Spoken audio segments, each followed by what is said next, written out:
Okay, good afternoon. We'd like to call to order the California State License Board Licensing Committee meeting. I'll now call the meeting to order. Today is October 21st, 2013. As general information, only board members who are members of this committee may sit at the table. Other board members who are in attendance must observe from the audience. If a quorum of the board is present, those members who are observing cannot participate in the discussion.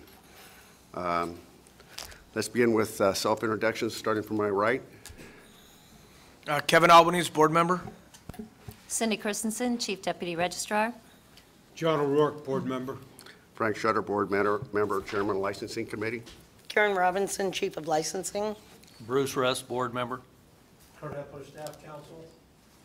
Steve Sands, registrar. As a point, I'd like to start with the audience, but it's voluntary for the audience, basically for self-introductions. I'm not scared. Bob Lamb.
Thank you. Thank you. Public comment. Members of the public may address the committee at this time on matters that are not on the agenda. However, because such matters are not on the agenda, the committee may not take action on these matters at this meeting. The committee chair will allow public comments during other agenda items as they are taken up. Are there any members of the public who wish to address the committee at this time? Hearing none, we'll move to the licensing program update. Chief of Licensing Karen Robinson will now provide a licensing program update.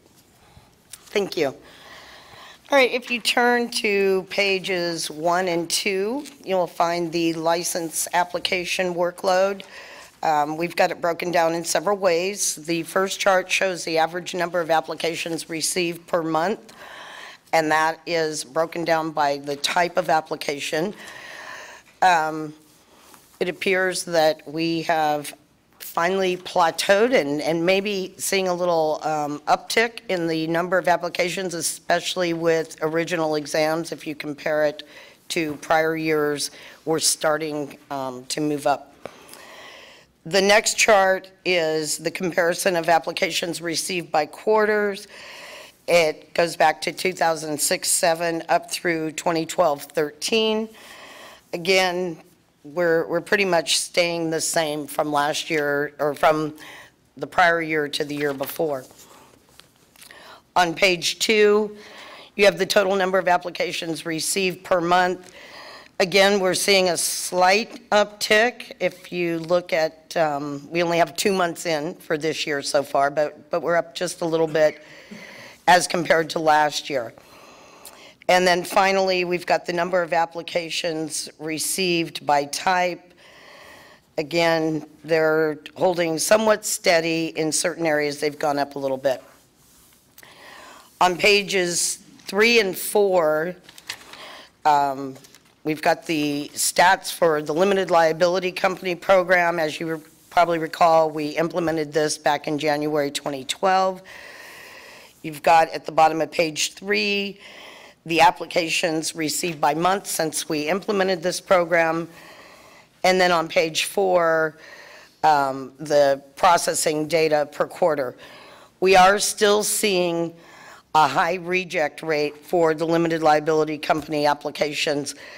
Hopefully, now that Secretary of State has eliminated their backlog, we'll see a little more consistency with the filings coming from Secretary of State and the applications being filed with us, since one of the main reasons for reject was the application personnel submitted with us didn't match Secretary of State. Oftentimes that was because their applications hadn't been processed there. But when we contacted Secretary of State, I believe last week, they were current now. So hopefully we'll see a change there. On pages 5 and 6 is the data from our workers' compensation recertification program. The law took effect in January 2012. We actually implemented it with the renewals that went out this past March. There on bottom of page 5 are the number of renewal applications mailed per month, and it's broken down by those requiring recertification, meaning they've stated they have no employees, they're worker comp exempt, as opposed to those that did not require the recertification. On the following page, we have the stats of processing by month of those requiring recertification, how many were processed and how many were rejected. I'm happy to report that the reject rate is only at about 10%, between 10 and 11%, which is good. The following page is the disposition of applications by fiscal year. That just is there to illustrate where applications are in the process over all of these fiscal years. Obviously, the more current we get, the more we'll have pending. An app can be pending for a number of reasons. They're waiting to take the exam, they have an experience verification, or they're waiting for fingerprinting. So we like to see these numbers go down in the earlier years, which they are. Page 8 is self-explanatory. It's the app processing route. And page 9 is the statistics for the fingerprint or criminal background unit. Again, very self-explanatory. You can see the numbers since we implemented the fingerprinting in 2005. You've got the totals there of how many people we've printed, how many hits we've gotten. Pages 10 and 11 is the Licensing Information Center, our call center. The stats, I'm very happy to report that over the past 6 months, the Licensing Information Center average wait times and calls taken have exceeded the board goal, which is 80% of calls in 4 minutes or less. We are running for the last 6 months at about a little over 1.5 minutes wait time for calls, answering 98% of our calls. This is mainly attributed to our staffing levels. We, as I reported a couple months ago, for the first time, we were fully staffed in the License Information Center. Unfortunately, that changed the next day, and we now have one position to fill. But basically, getting all those positions filled has really cut down on the wait time in our information center. The stats for the judgment unit are on pages 12, 13, 14, and 15. This again is the unit that handles all outstanding liabilities, bond payment of claims, and judgments that come in. The first chart under each heading shows the number of notices we received, how many letters we sent out, how many licenses we suspended, and how many we reinstated based on what their response was to our notice.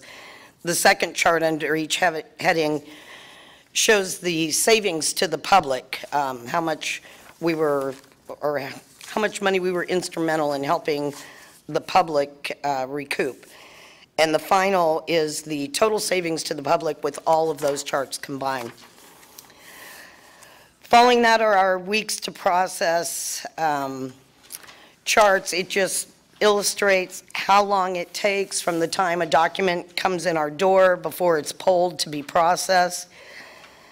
We do have, some some spikes in some areas. Oftentimes, especially in the summertime, things will rise. We have staff out on vacations, just kind of summertime things. But that just illustrates for you how long it's taking us to pull a document to process once it comes in the door.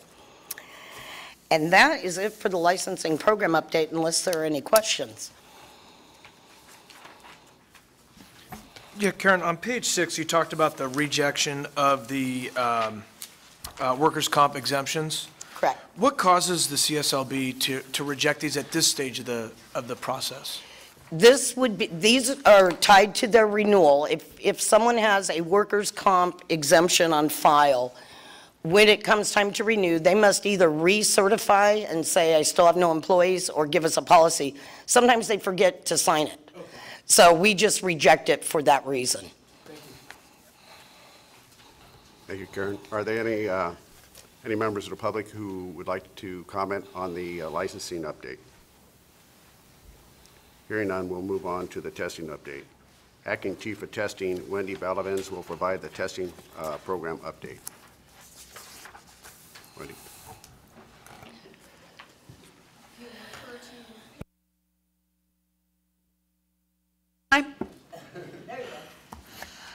If you refer to page 1, we have a nice bar chart showing the number of exams scheduled by month for the last 12 months.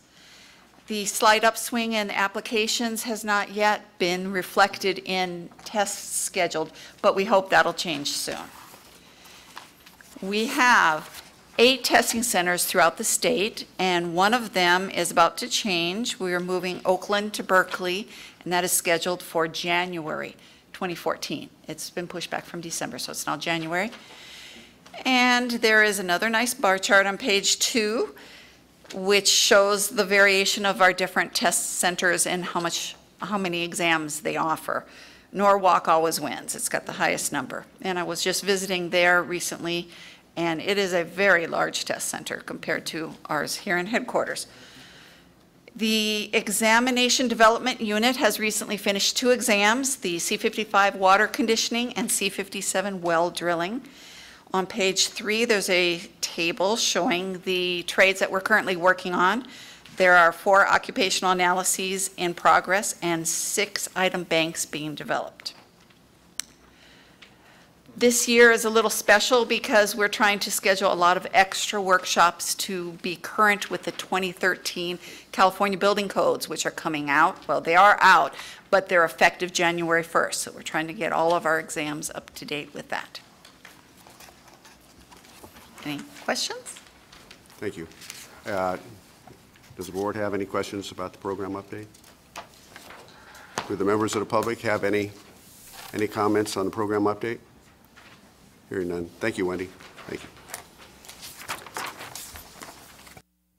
Okay, we'll now move on to the application experience verification process. At the last couple of board meetings, there's been a discussion regarding the license division's process of experience verification. While it is the goal of the division to license all qualified applicants, we have the responsibility to ensure all applicants possess the minimum qualifications for licensure.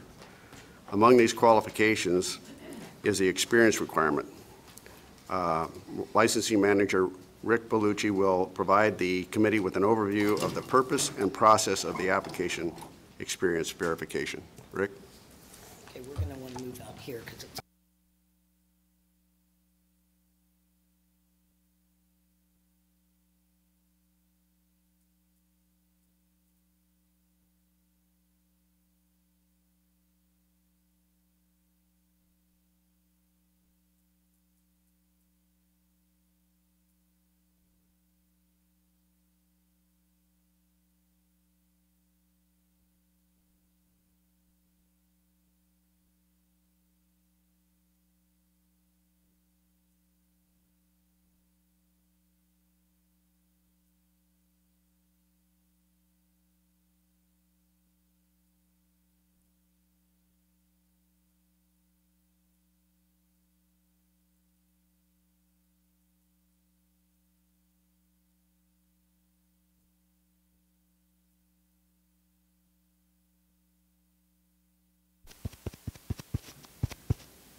Good afternoon. My name is Rick Vellucci. I'm with License Management, and this PowerPoint is going to explain the application experience verification process.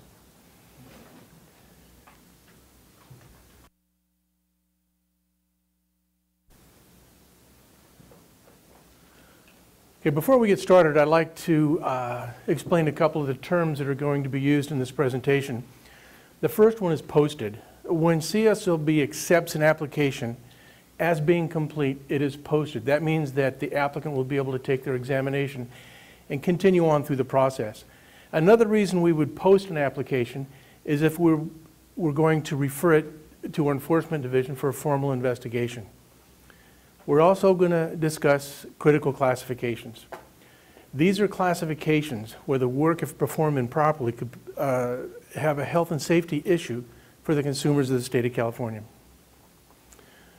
These classifications are A, general engineering, B, general building, C10, electrical, C16, fire suppression, C20, HVAC, C36, plumbing, C38, refrigeration, and C57, well drilling. Board Rule 825 basically states that an applicant must have 4 years of journey level experience or above within the past 10 years to meet the minimum requirements for licensing. And a journeyman is an individual who can go out and perform their duties without direct supervision. As we look at Board Rule 824, in addition to a review of and verification of all applications for licensure, we're going to stop right there. And these tasks are performed within the licensing division. They review and verify all information that's contained on the applications, including these critical class applications. In addition, 3% of all applications are referred to our enforcement division, as we're required to investigate a minimum of 3% of the applications received. And note that all claimed experience shall be supported by documentation satisfactory to the board. The applicant's experience. All applications are reviewed for experience. In critical classifications, CSLB verifies all questionable experience. Experience verification. This is conducted by the licensing division before the application is posted. If the experience is not verified, the applicant may withdraw the application at that time. A formal application investigation is conducted by our enforcement division. This is after the application has been posted, and that's in addition to the minimum 3% requirement that are received. If the experience is not verified at this level, the application would be denied, and the applicant would not be able to reapply for a minimum of 1 year from date of the final denial. Experience verification process. The licensing division will identify any issues with an application or certificate of work experience. They will prepare a basic rejection letter. And I might clarify, a rejection letter is not saying that the application, we're not going to look at it. What it is, this is a letter that is sent out that clarifies some issues that we need to see to continue processing.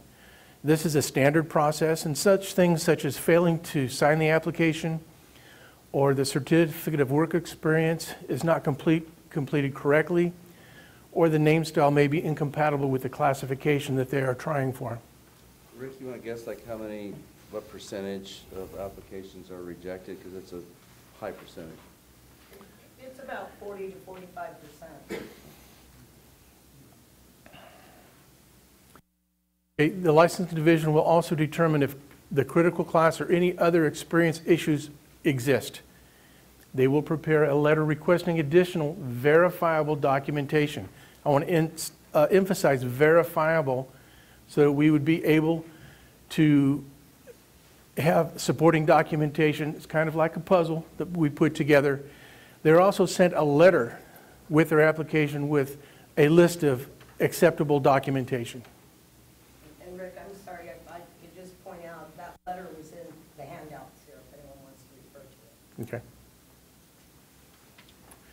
If the applicant fails to respond to licensing staff within 90 days, the application will go void. All new documentation is reviewed. If it is sufficient, the application is posted and forwarded for continued processing. If it is not sufficient, the applicant is given the following choices. They can provide additional verifiable documentation, select a new qualifier for the application, or they may withdraw the application. The licensing division may refer this application to enforcement for a formal investigation. Example of questionable experience. The application is in a critical classification. The employer, who's a licensee, is listed on their certificate of work experience, but the experience is certified by someone other than the license qualifier or any current licensed personnel. This is a red flag. This is something we would look at a little bit closer. License division will contact the license. If you could please. We're going to hold all comments until the presentation is done. Thank you. Okay.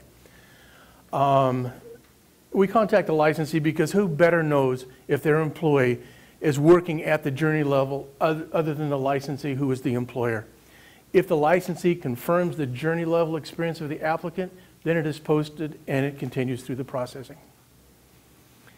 If the employer does not confirm the journey level experience, the applicant again is given the following options. They could provide additional verifiable documentation, select a new qualifier for the application, they may withdraw the application, or again, the license division may refer this to the enforcement division for a formal investigation.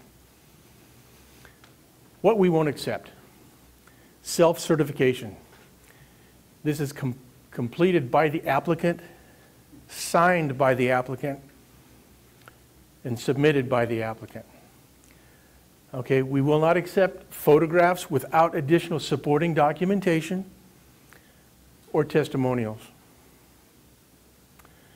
This is a case where this individual refined his masonry skills building a pyramid.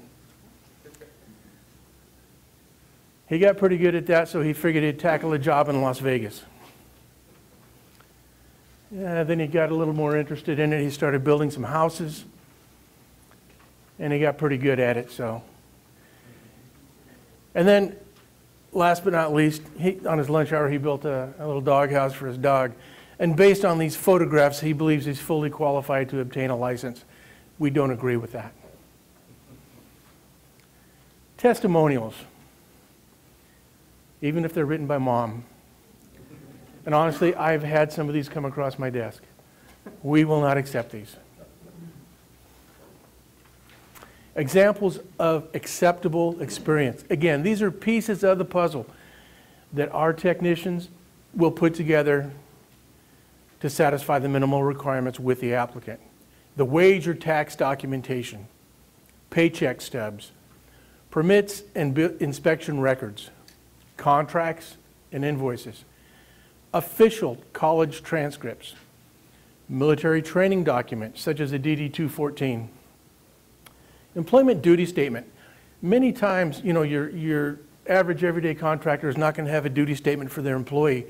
But if you're dealing with someone that's applying for a license that comes from PG&E or another state agency, county or city agency, they are going to have a duty statement, which will outline the duties that they performed.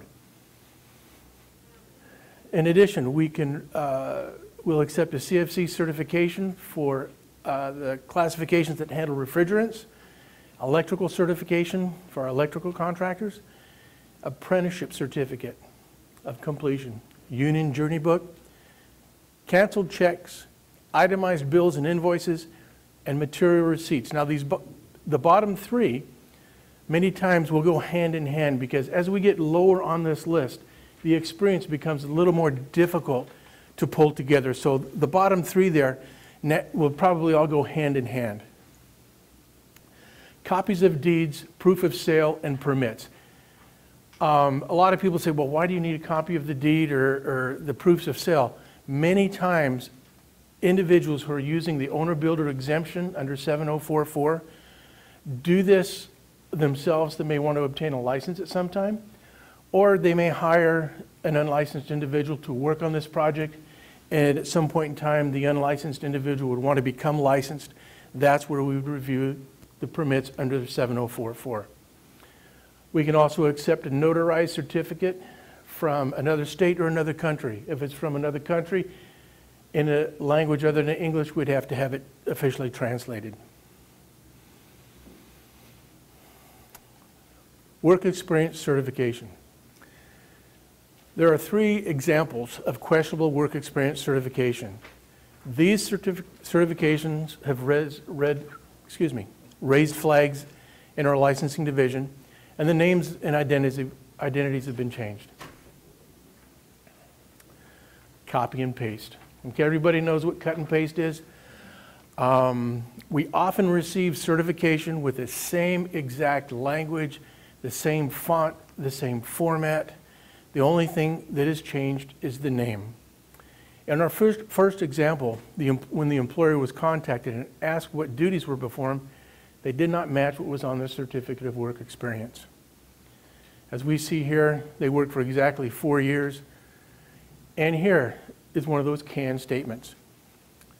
Edward has done the following. Now, Edward has not done the following.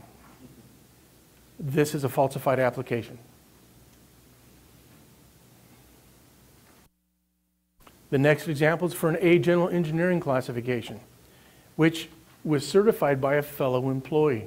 This is kind of a little red flag as well. When the licensee was contacted, they stated the applicant was a senior geologist and performs core sample studies in the office. The following certificate was submitted, and as we look closer at this, it describes all of the work that an A general engineering contractor can perform. Again, this is a falsified application. And our last example is for a C27 landscaping classification. The applicant is female, yet the form stated he performed his duties. When verified, the applicant submitted documentation done by her father. As we look at the certificate of work experience, again, 4 years, self-employed, starts out with Amy, then it refers to he. Through that, and once it was verified that was his father's work, this was, again, an application that was falsified.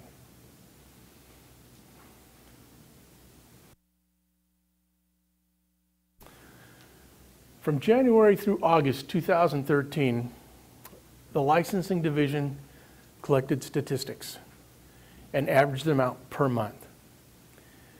The applications received per month were approximately 2,000 applications.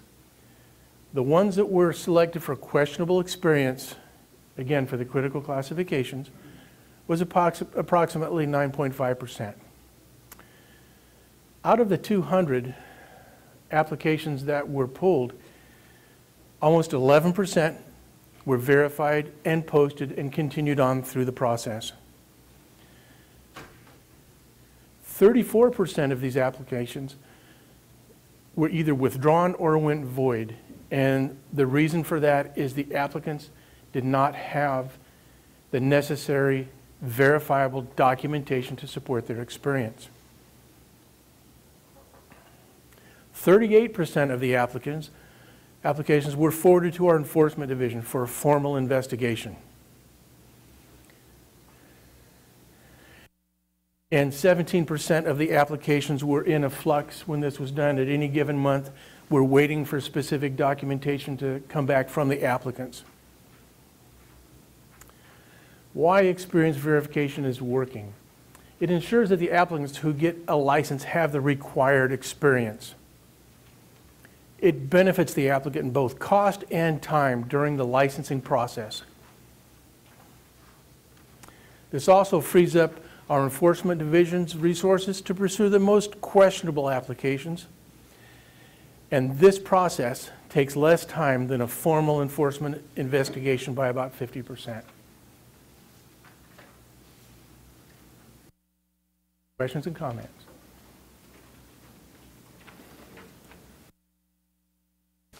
Are there any board members who have any comments or questions?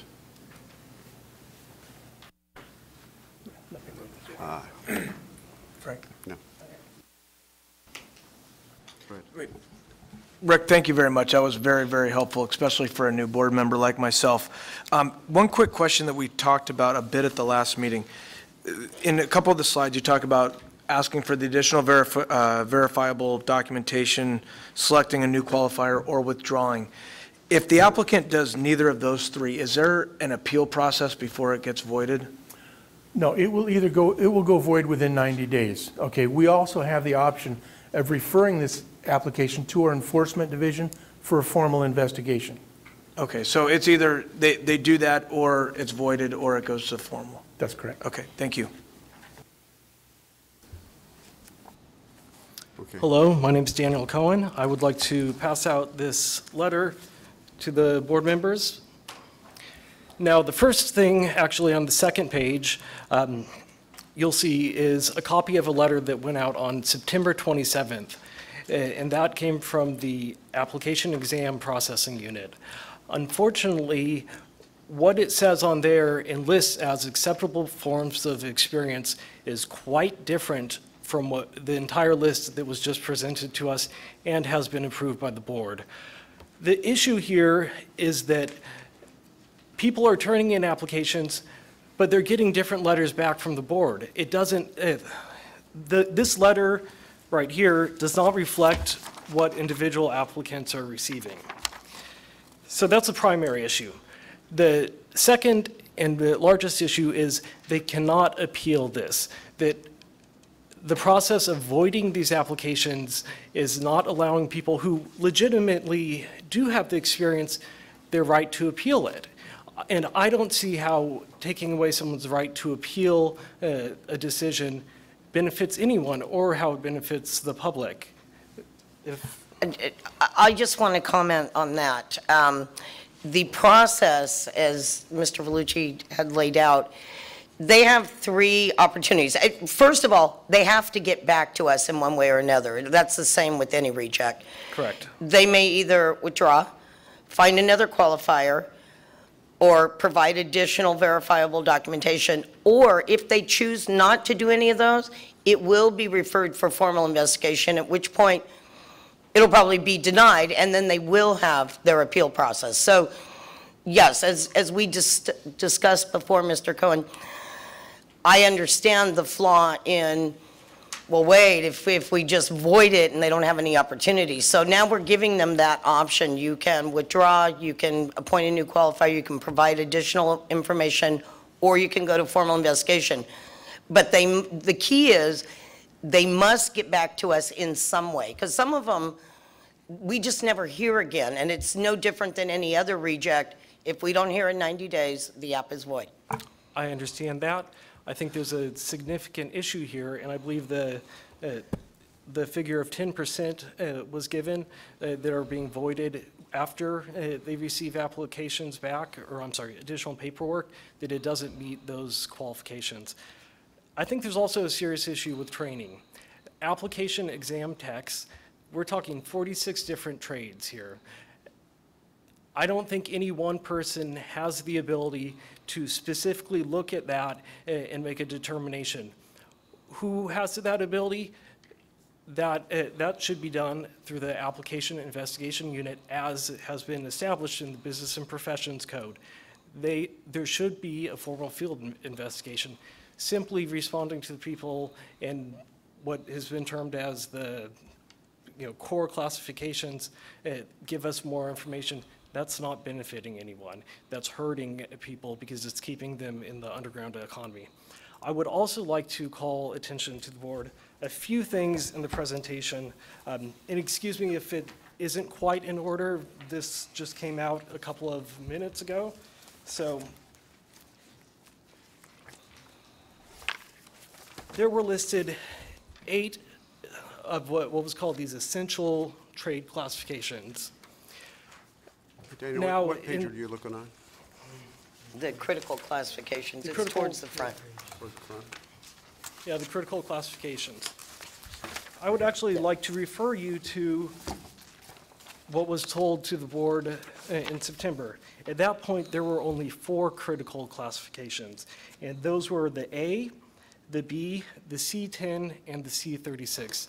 So what we're seeing is, one, this is expanding, and two, the entire thing of a critical classification, where is that addressed anywhere in the law? Where is it addressed in the Code of Regulations? It's not. And it seems to me that this is being arbitrarily applied and expanded. Because how is it that in 1 month, 4 new critical classifications suddenly popped into existence? So I'll just comment Okay. again real quickly. I know I was the one who said it, Mr. Cohen. First, I don't personally review applications. When I made that comment, I said, for example, the A, the B, the C10, the C36. I did not intend for those comments to be an all-inclusive list. These are what we consider critical classifications. We're not expanding it. This has been pretty consistent over the years. And I would think that you would probably agree when you're looking at these classifications, these really are the areas that have the highest potential for health and safety concerns to consumers. Correct? I do agree that just about any classification does. Structural steel, talk about building bridges. So there's a lot of them, but my concern is that this definitely appears to be arbitrary. The board was not briefed before this occurred. The board only briefly, it was brought up in September. And now here we have this very large change in how applications are reviewed and processed. Clearly, it takes more time, this method. Is that correct? No, this is not a change in how applications are reviewed and processed. This is consistent with the way the law has always been. Now, I will grant you, several years ago, when we had over 3,000 applications coming in the door, we may not have had the resources to be quite as diligent as we are now. But if you look at the law, we have always, well, at least probably since the 30s, had the ability and the responsibility to review all applications and ensure that there was verifiable documentation to support the experience. So this is not new. The process being described here is a new process. And I completely agree that the applications do need to be carefully reviewed. My issue is that how this is being conducted, that it's taking away the contractor's rights for the appeal, which has apparently changed since it was brought up in September. So over 5-6 weeks, it's a new process that it's forwarded on to the appeals. So there's that, which I would actually like to commend. That is a good thing that you are now opening a formal investigation on people who provide material back so that you can actually afford them the opportunity to appeal it.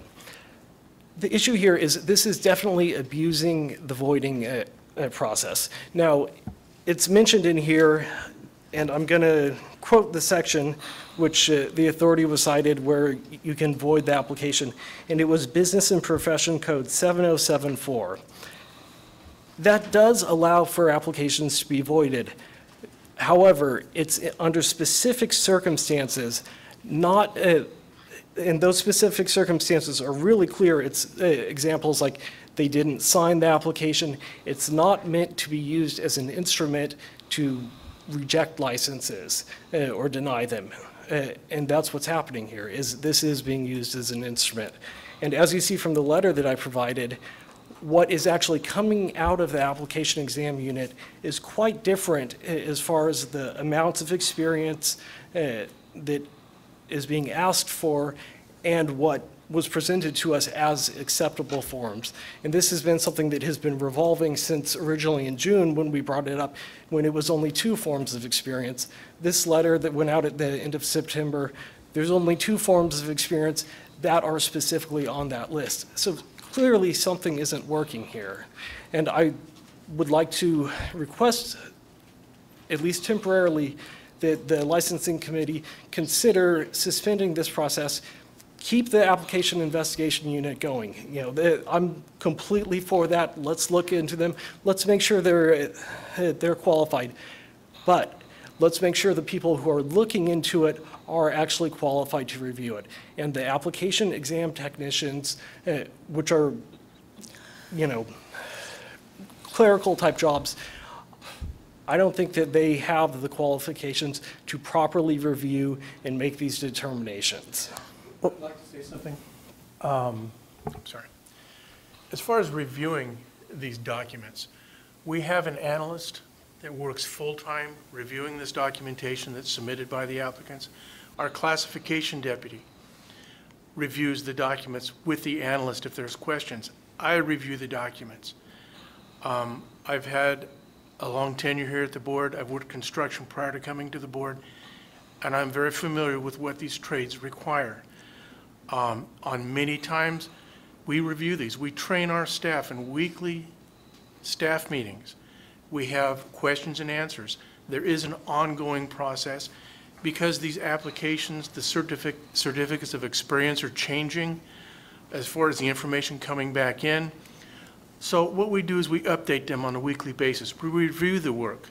Now, with these critical classifications, there are 8 of them. Now, we all have families. I would not want one of these unqualified contractors in my home performing work any more than you would. So as we're tasked with the protection of consumers in the state of California, this is exactly what we are doing. We are verifying these applicants have the proper experience. We send them on for testing, and eventually they will be licensed. Those who cannot support their verifiable experience or the experience they claim, they are not going to be forwarded because there are checks and balances in place to protect consumers. And that's basically what it boils down to.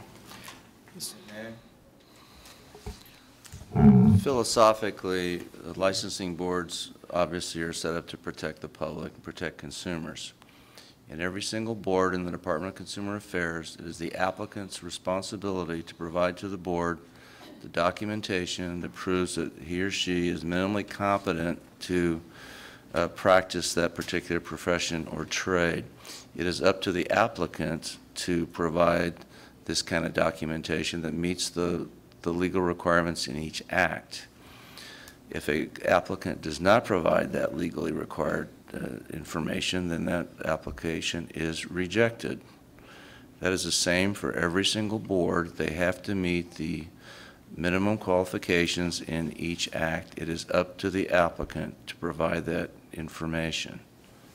That's just that's where the board is coming from. Once a licensee has a license, then it's the burden of proof is on the board to take action against the licensee. It is the applicant's, the burden of proof is on the applicant to provide the board with the information that the board makes to determine if that person can practice safely in this state in order to protect the public. I just want to make sure you understand what the board's role is and how licensing fits into that in the Department of Consumer Affairs.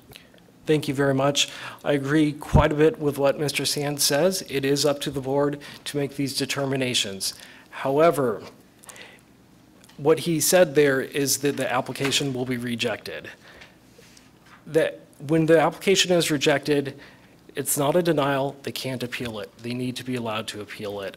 Can I interrupt? I mean, if an applicant doesn't submit anything, I mean, do we have an obligation? What if they just send in a letter, I want a license? I mean, you're saying that, you know, that the board, we have no right to reject if the applicant doesn't provide anything at all? I mean, you're really parsing hairs here. I mean, the bottom line is the applicant has to give the board the information. If the applicant doesn't give the information, we reject. I guess we could just throw it in the trash and not reject it, but that's what rejecting is.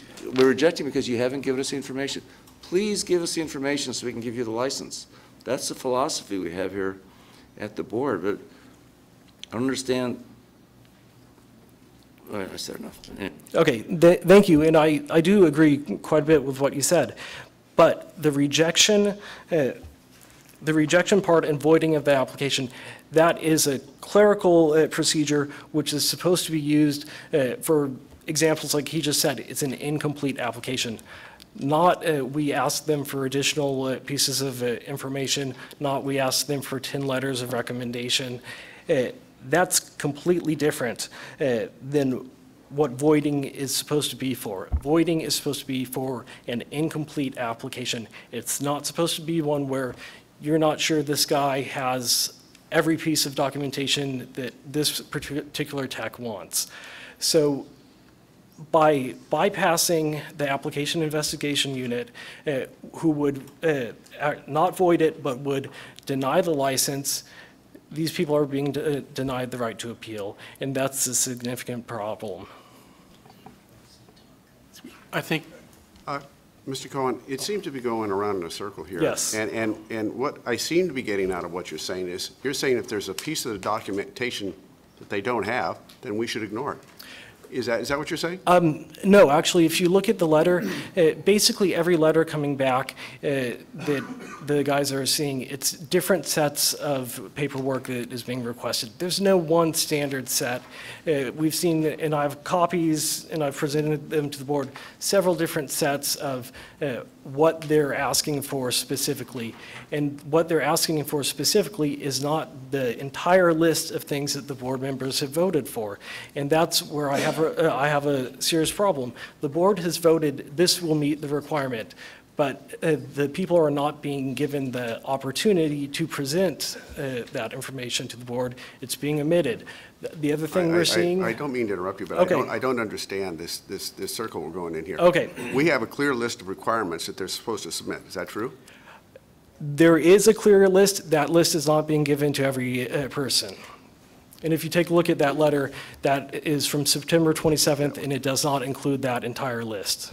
And I think if we have discussed before, we have Yes. modified the letters, and if everyone will take a look at what was handed out today, this is the letter that is going out. I'm not saying that this wasn't a work in progress, although I can assure you, every piece of documentation that's been submitted to us, as Rick indicated, has been reviewed by And that's good. somebody who is very qualified. In fact, I'm just going to say my app techs are extremely qualified to review this information. Many of them have worked here for 25, 30 years. They have seen it all.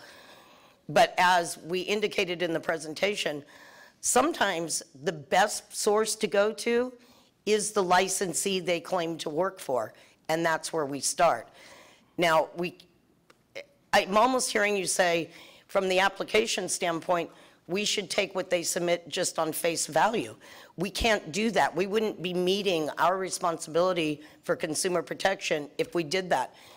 And if you want, which we don't have the resources to do, to refer every single one out that's questionable for a formal investigation, we would have applicants lined out the door screaming because it would take years to get through all of those applications. So we are trying to streamline this for the benefit of the applicant and protect the consumers of the state. So can it be changed so that instead of voiding an application, a license denial is made? That is what we just showed in the presentation. If they don't respond to any of those three options, it will go to formal investigation and there will be a formal denial. Now, keep in mind, that means investigation can take 4 to 6 months, a hearing can take another year, and then they'll be put out for another year. So you're talking 2.5 years, as opposed to withdraw your app, go get your experience, and come back to us when you have it. Through the chair, Question from the board. Go ahead. yeah, but if the applicant does not respond with any additional documentation, then it gets Then it voided. goes void. It goes void. It's And if they incumbent upon respond- them. And if they respond with documentation that we do not believe fully verified, then it goes to formal investigation, correct? Correct. Okay.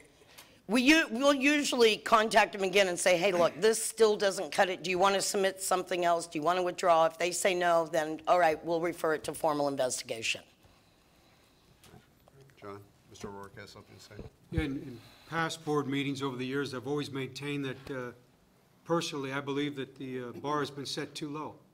3%, I'm glad we pulled 3%. I personally believe that for these critical classifications, they should pull 10%, and we should ask for 2 or more.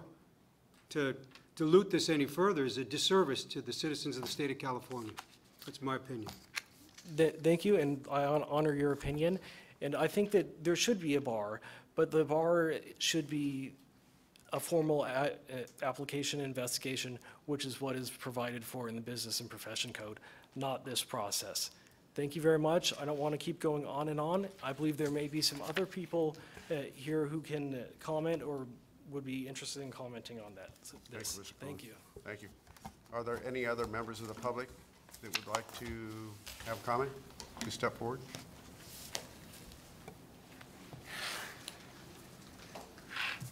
Hi there. My name's Mary Birch, and I work for Contractors State Licensed Schools, and I've been with that company for 19 years, helping people to get their state contractor's license. Now, something happened with the board in April of this year, where there were more rejections made, more requirements of self-employed individuals in my 19 years of experience. More certifications required. So when you say nothing's changed, this is the way it's been, I disagree with that comment. So Karen, if you want to. Well, when I say nothing has changed, I mean our responsibility and our authority has not changed. We've always had that. I'm going to agree with you that during a time that we had furloughs and reduced staff and many applications coming in the door, we weren't able to probably pay as close of attention to these applications as we are now.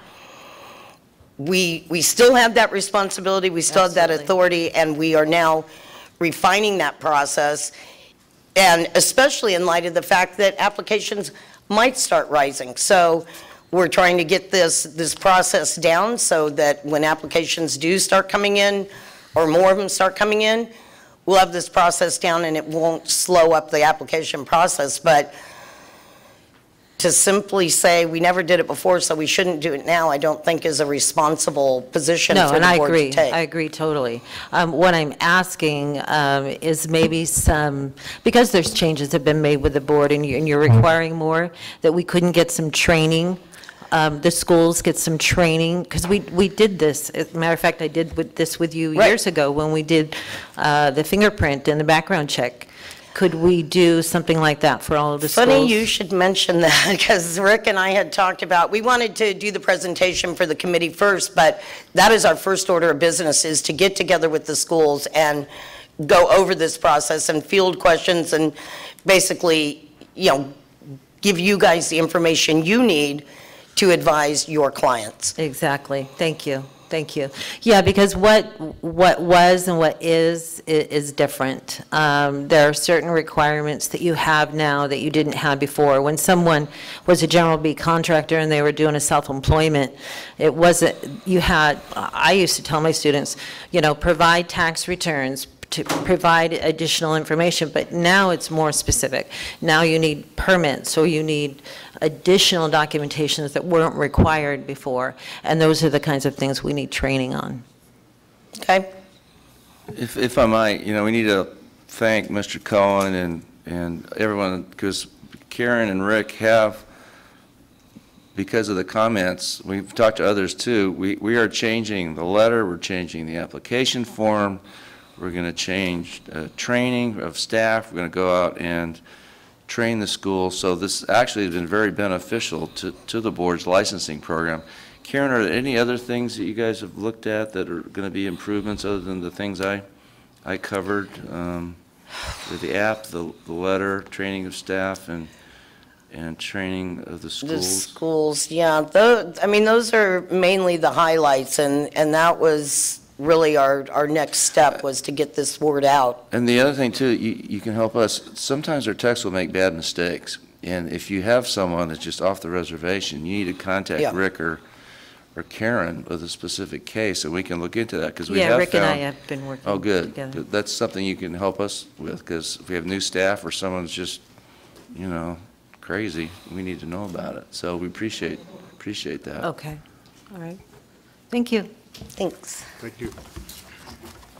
Are there any other comments? How soon do you think that training will occur? Thank you. My name is Eileen Scroden with Contractors License Courses, and I have worked there 39 years, so I have seen almost every application you've ever had and filled it out. I would really appreciate the training because that helps us do our job better. If someone's not qualified, we're very happy to understand and explain that process to them and tell them to come back when they can provide more information. Supplements are also a confusing puzzle right now, so again, training would be great so we could know what's acceptable or not. Those seem to be coming back rejected. You know, I wish I knew right now, but like I have a big solar company that got an A license and now they're trying to go for their solar. They're from Germany and having problems. So it's like, you know, the board told them to get their A license first a couple years ago. Now they're trying to get the solar because that's what they do. So I would like some clarification so that we can help advise our clients better. I don't want to stick anyone to a date, but I think we are really close to the point that we can start getting the schools together and go over these issues. So, you know, certainly before the end of the year, I think Rick's schedule would allow for that. Thank you. Are there any other comments from anyone? Hearing none. And if there are no other issues, I will now adjourn the licensing committee meeting. Thank you. Good job.